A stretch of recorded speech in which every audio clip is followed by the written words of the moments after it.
Vamos falar sobre método científico, né? E a gente falou isso em aula. O que é o método científico? O método científico é um procedimento onde você é sistemático, né, de investigação e vai no final validar um estudo científico. Você tem um problema e você precisa seguir alguns passos, né, para poder você chegar até a sua conclusão sobre aquele problema, né, resolução daquele problema. E aí você envolve algumas etapas que precisam ser seguidas pelo método científico. Então, o método científico tem as etapas que nós falamos na sala, tá?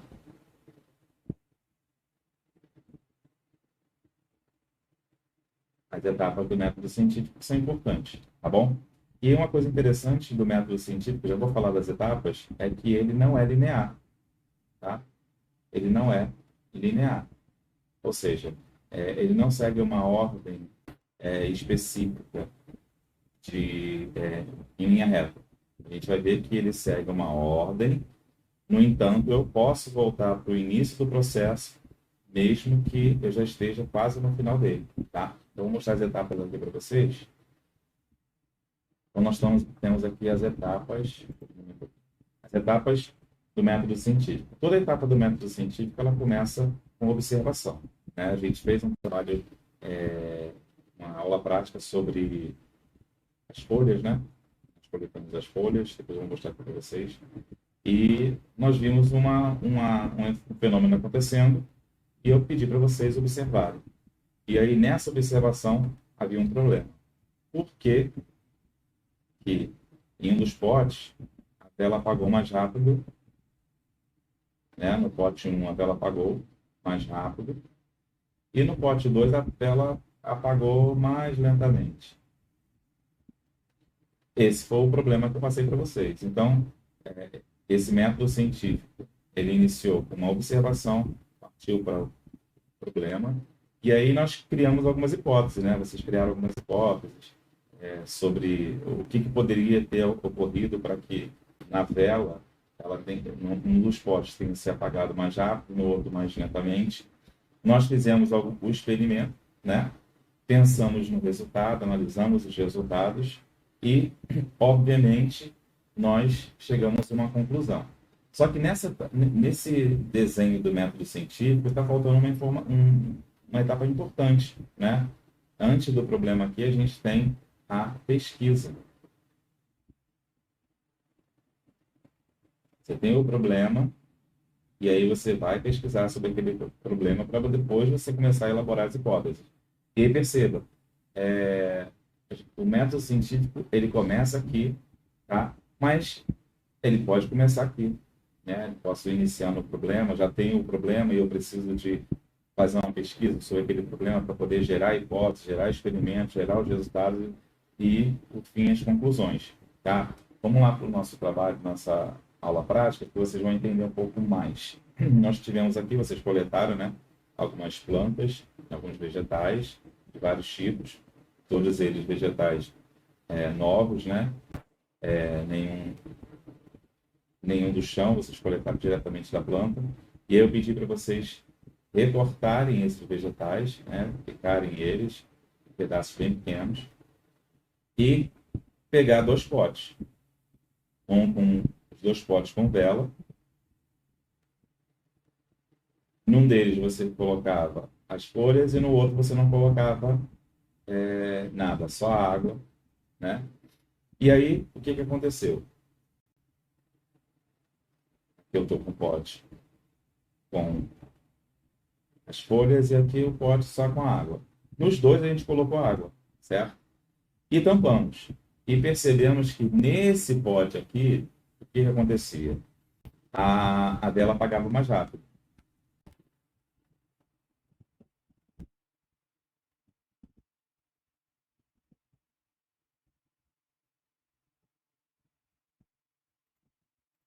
E nesse outro pote que tinha as folhas,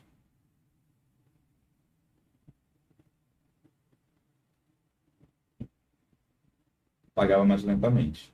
E aí a gente perguntei para vocês o que seria, por que que essa vela aqui ela demorou mais para poder apagar. E aí a gente foi criando várias hipóteses, várias ideias, né? Várias indagações do que poderia ter acontecido. E aí eu expliquei para vocês, né? Aí vem aqui a relação do experimento e a fotossíntese. Deixa eu fazer os desenhos. Eu tinha 2 potes. Em cada um deles eu coloquei uma vela.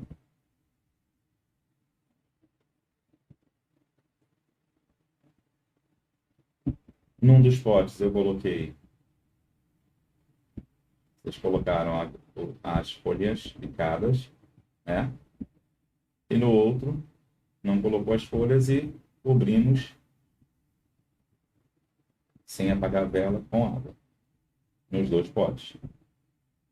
E aí depois eu pedi para vocês tamparem, né? Tampamos os 2 potes. O que aconteceu? Logo que a gente tampa esse primeiro pote, vou chamar ele de pote número 1, essa vela, esse fogo, ele precisa de um comburente, né? O comburente do fogo é o oxigênio. A quantidade de oxigênio que tinha aqui foi sendo consumida pela vela, certo? E acabou o oxigênio. E acabou o oxigênio.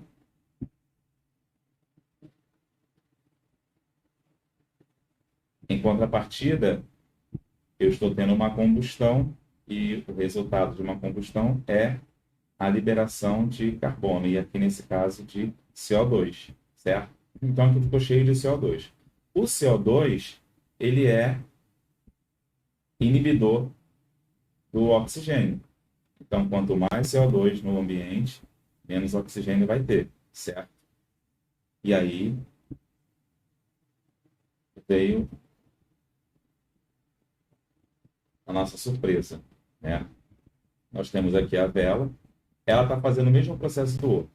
Está queimando, liberando CO2 e utilizando o oxigênio que está ali naquele ambiente, para poder manter a vela acesa. E o que essas plantas estão fazendo? Elas estão fazendo fotossíntese, né? Elas estão liberando, e o resultado da fotossíntese, né, além da glicose, é também a liberação de oxigênio. Então, essas plantas estão alimentando aquele espaço ali com oxigênio para que a vela dure um pouco mais, né? Em contrapartida, a vela está entregando também o CO2 para essas plantas. Por quê? Porque a fotossíntese, o CO2 é parte essencial para que ocorra a fotossíntese. Então está havendo uma troca ali, entendeu? Então aqui ela durou um pouco mais e aqui ela vai durar, obviamente, um pouco menos, porque não tem nenhum vegetal ali produzindo fotossíntese, né, fazendo o retorno desse oxigênio, que, como eu falei, ele é o comburente do fogo, tá? Deixa eu voltar aqui para seguir. Falei do pote, falei da relação. E aí a gente percebe que existe uma relação também em intensidade da luz e a taxa da fotossíntese, tá? A taxa de fotossíntese, ela aumenta, se eu colocasse uma lâmpada aqui,